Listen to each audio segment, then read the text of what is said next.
Welcome to Selectmen's Roundtable. My name is John Lebeaux, and with me are two of my colleagues from the Board of Selectmen, Moira Miller and Beth Casavant. Selectman Jim Kane and Selectman Mo DiPaolo have other activities. Actually, Mo's covering for the board at another committee meeting right now. Well, here we are. It's almost May, a very busy month for the town, an election, a town meeting, and I think we'll probably briefly touch on, particularly on town meeting, but there's been a few other things going on, and I think one that we might want to immediately speak about, because it was so timely, was just this afternoon that we taped this. We've all just come from a green community designation event at which the town received that designation. We were in a group of 30 other towns, and at this event there were 5 other towns with us, and I don't know if either of you care to summarize a little bit what we did and what we gained. Sure. Sure, go ahead. You want? Well, I think we also need to mention that, unfortunately, Selectman DiPaolo can't be here with us, but he was certainly a driving force behind us getting this Green Communities designation. They said today that we're joining 240 other communities total now that are green communities, and we're receiving our first grant award for $183,000, which will be used for energy reduction measures throughout some of our municipal buildings and the school buildings as well. So it's great. Yeah, it was good. And of course, we're always pleased to have two of Shrewsbury's own. We had the Lieutenant Governor, Karen Polito, here, and Secretary of Environment, Energy, and whatever else he does, Matt Beaton. So that was kind of fun to have them back in the house, and several town officials and as Beth said, representatives from other communities. So it's really, it's, as they pointed out, it's quite a process to be accepted, to apply, and then to be accepted to be a green community. So I think it's something that town of Shrewsbury can be very proud of. And this is something we had to start at town meeting, where we adopted the stretch code, which isn't as much of a stretch as it was when this was first brought up to the town years ago. Now there are requirements for energy efficiency that seem to just be built into the code as it stands. And then also, doesn't this, I believe, impact the way we purchase vehicles going forward that are used by our town departments, that they need to also meet energy efficiency standards? Right. So it's certainly timely. I mean, some might say, you know, we should have done it before, but you've just articulated why. You know, I mean, there's sort of been a process to go through, and certainly Selco, we should mention them as well. I mean, they were instrumental, and they've been doing a lot of green activities already, and they were instrumental, I think, in helping for us to put this together so we could receive the designation. So very good. And the secretary, I don't know if teased is the right word, but since this is a very big program for his secretariat and for the Department of Energy Resources, that we're in the group of, I guess, 210 to 240. Yeah. And why weren't we earlier on? And truthfully, the program was designed for communities that didn't have municipal light departments. So early on, this program, though as good as it wasn't as good for a town that had a municipal light.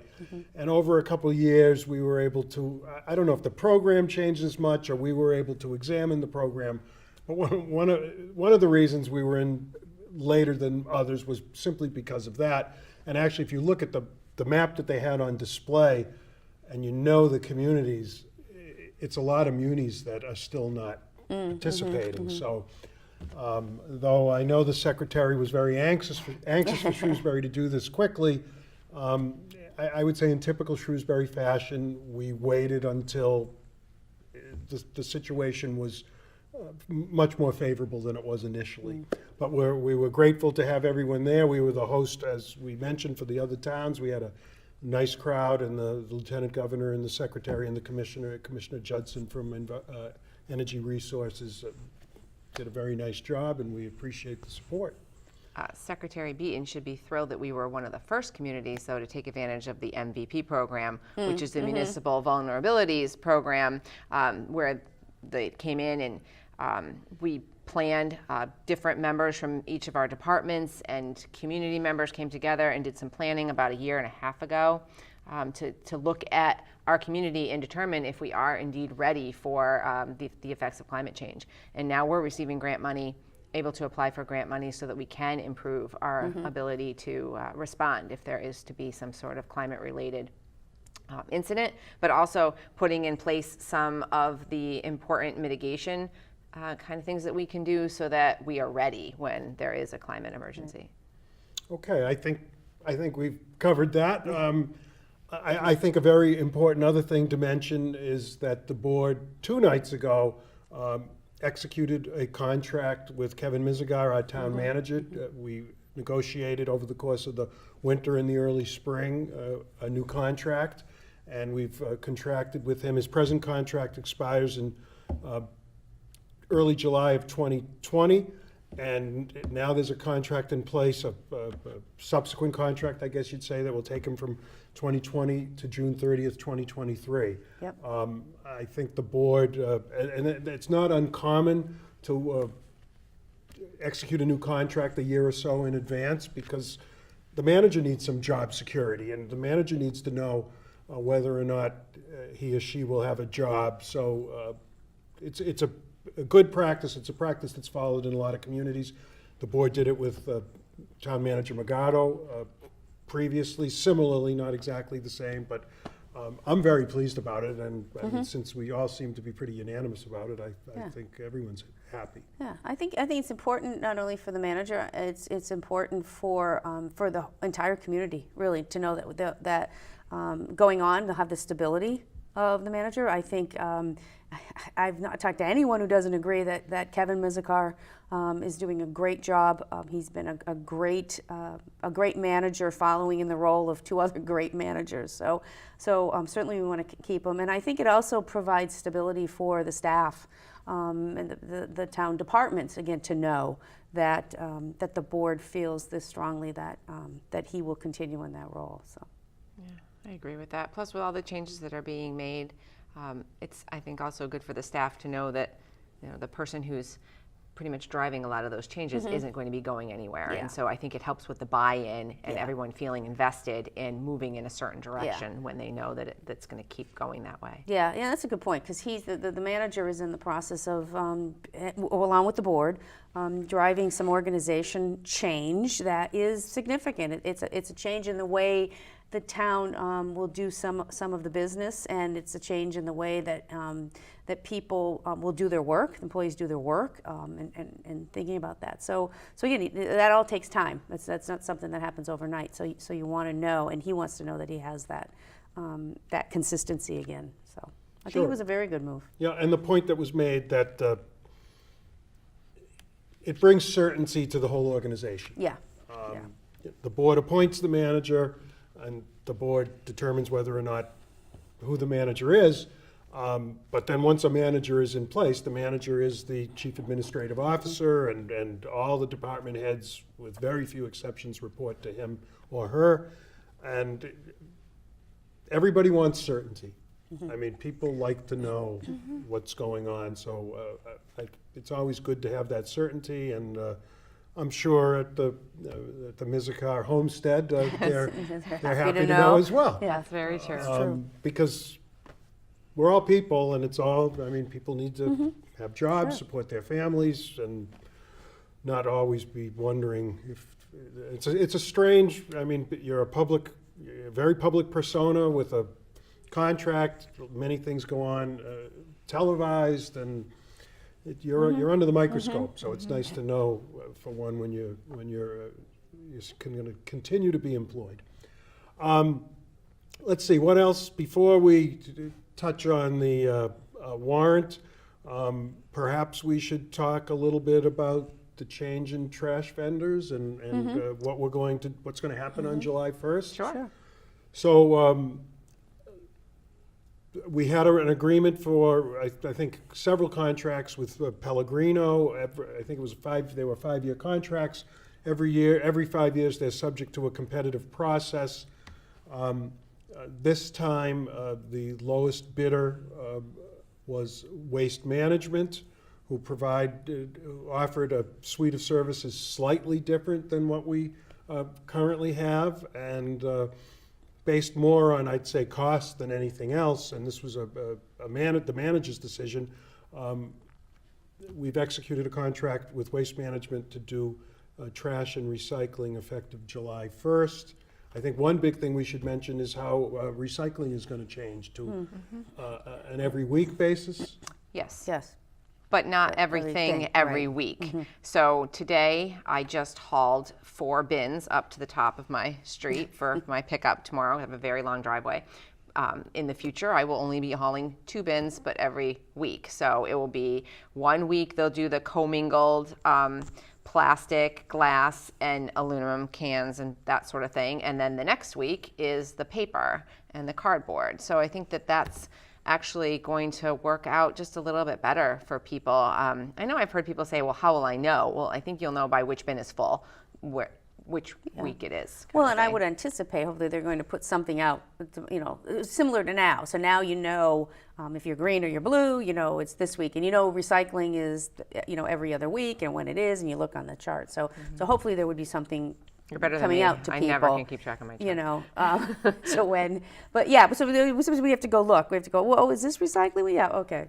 So, yeah, I think there'll be some way for people to know. But you're right. I mean, whatever, right. One's obviously going to be fuller than the other, you would think. When when you're tripping over it, it's obviously time for it to go. yeah. So I think that it's going to really take some getting used to, but I think people are going to find that it isn't as burdensome as it might sound, and that it might work out quite nicely. Yeah.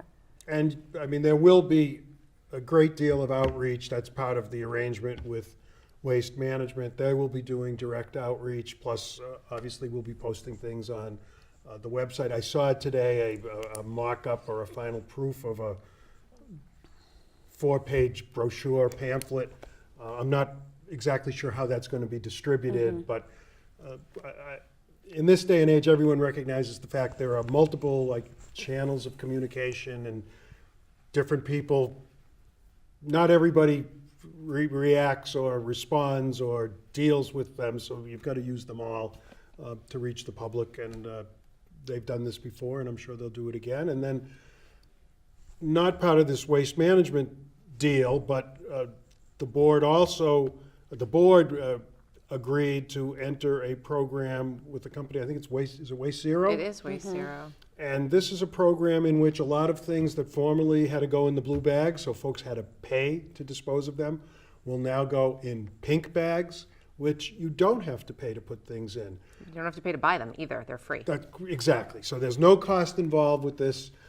This would be a lot of textiles, so clothing, blankets, towels, yep. but also shoes, and then, what is it, some household, Some small household appliances things, Yeah. jewelry. And I thought things like mirrors, small pots and pans. Yeah, so- there's a variety of Housewares. things, housewares, yeah. So, I mean, that's, I mean, I admit, we've got some shoes we've been thinking about throwing out, and whoa, let's wait till the pink bags come, and they're gonna come approximately the the same same time. time. Yes. And I think that's a great value. So this company will actually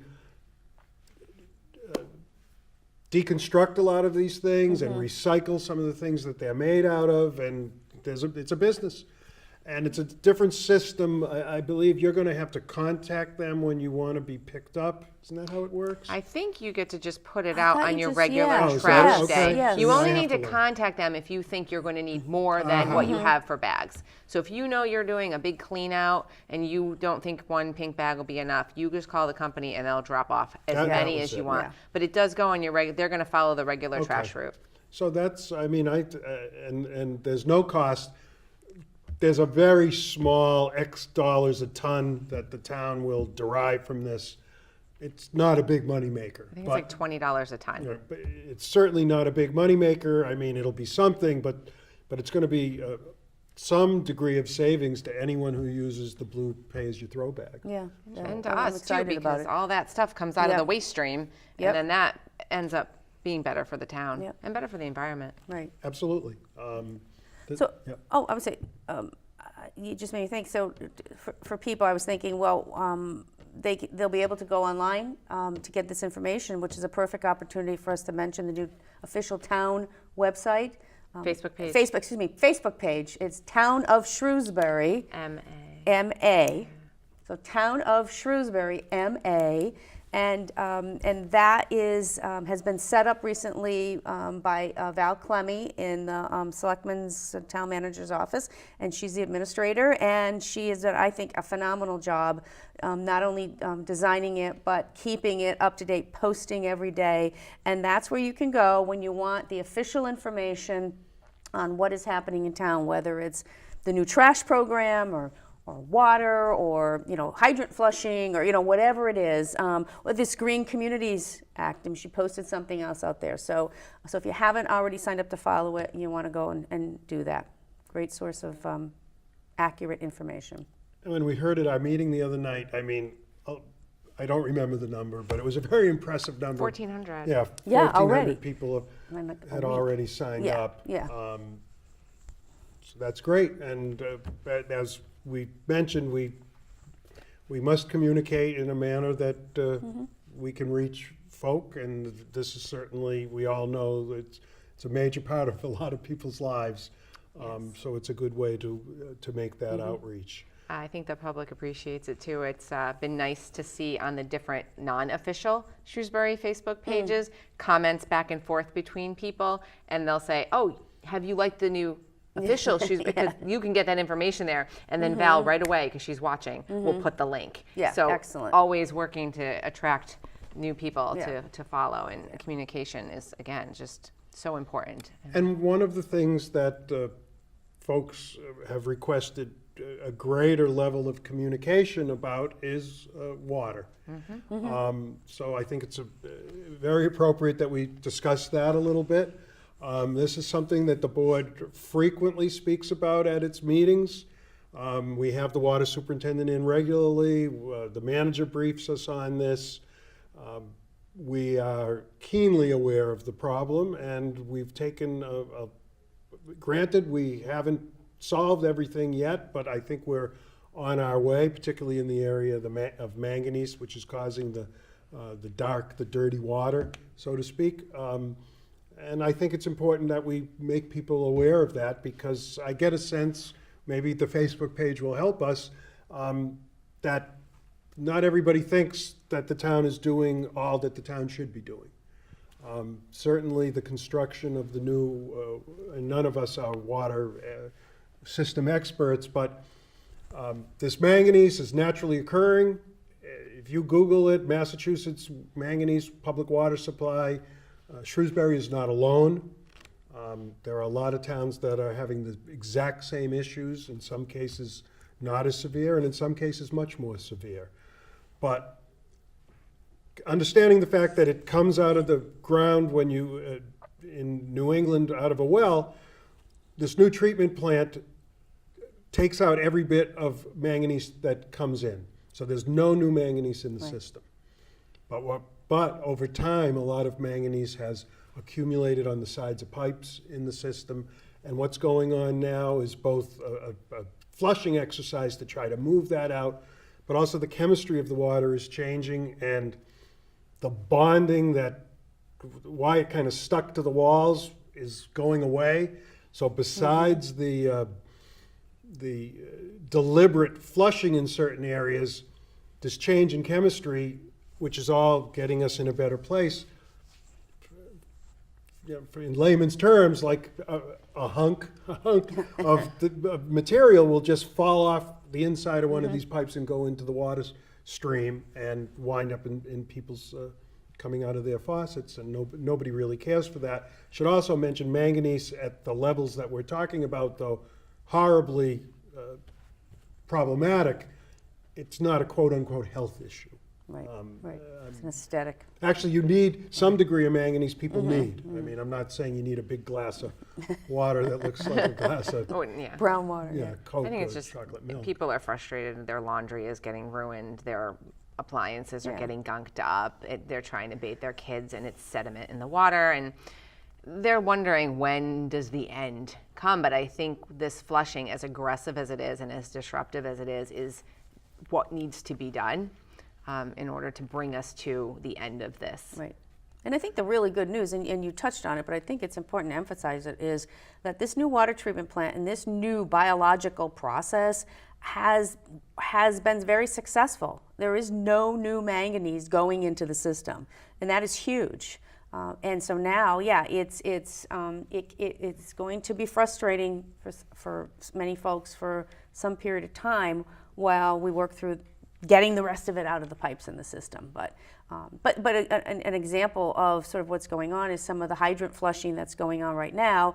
When they anticipated, for example, it might be a day, a few hours or a day, but realize it's more than they anticipated. The town's not stopping there. What they're doing is they're continuing to flush at that location until they're satisfied, till the clean water runs. So it's all going in the right direction, and and hopefully very soon will not be a problem for anybody.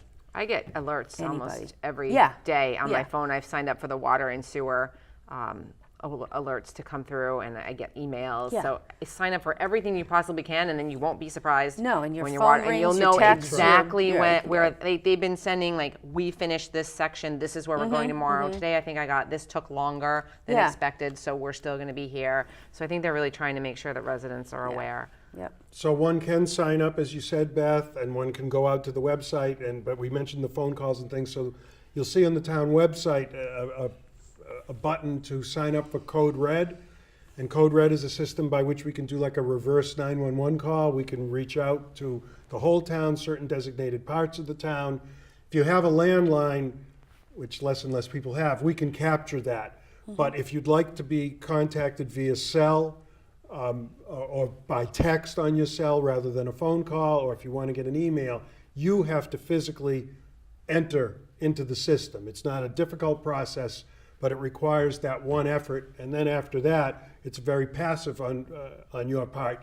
You will receive those communications, sometimes more than you really wanted to, but on the other hand, that's helpful.